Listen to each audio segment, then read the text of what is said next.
బయట నుంచి మహాదేవయ్య అయితే ఒక పేపర్స్ తీసుకొని ఇంట్లోకి వస్తూ ఉంటాడు. అవి టేబుల్ మీద పెట్టేసి ఇలా కూర్చుంటూ ఉంటాడు. ఏంటి పేపర్స్ బాపు అని వాళ్ళ పాప అడుగుతూ ఉంటుంది. అవి టికెట్స్ అని అంటూ ఉంటాడు. ఏం టికెట్స్ ఎందుకు అనేది అడుగుతూ ఉంటుంది. ఆ మాటలకి మహాదేవయ్య అయితే ఇలా చెప్తూ ఉంటాడు. అవి హనీమూన్ టికెట్స్. ఆ టికెట్స్తో మీరు హనీమూన్కి వెళ్ళాలి అనేది అంటూ ఉంటాడు. ఎందుకు అని గట్టిగా అంటుంది.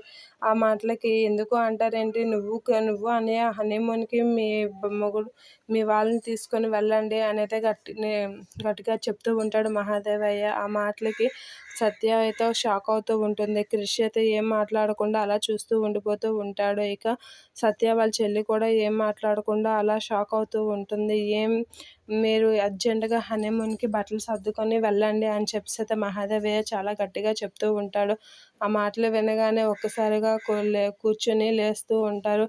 ఏంటి వెళ్ళాలా అనేది అంటూ ఉంటాడు. ఇక దేవమ్మ వాళ్ళందరూ అయితే అవును వెళ్ళి తీరాల్సిందే అనైతే ఖచ్చితంగా చెప్తూ ఉంటారు. ఆ మాటలకి సత్యవును క్రిష్ మేము వెళ్ళం అని గట్టిగా అంటూ ఉంటారు. ఆ మాటలు ఇద్దరు ఒకేసారి అంటూ ఉంటారు. ఆ మాటలు వినగానే అందరూ అయితే షాక్ అవుతూ ఉంటారు. ఏంటి వీళ్ళు ఎంత గట్టిగా అన్నారు అని అయితే షాక్ అవుతూ ఉంటారు. అలా అందరూ షాక్ అవ్వగానే కృష్ణ సత్య ఒకరి ముఖం ఒకరు చూసుకుంటూ ఉంటారు. ఇక మహాదేవయ్య అయితే మీరు వెళ్ళి తీరాల్సిందే అని గట్టిగా చెప్తూ ఉంటాడు. ఆ మాటలకి వాళ్ళు షాక్ అవుతూ ఉంటారు.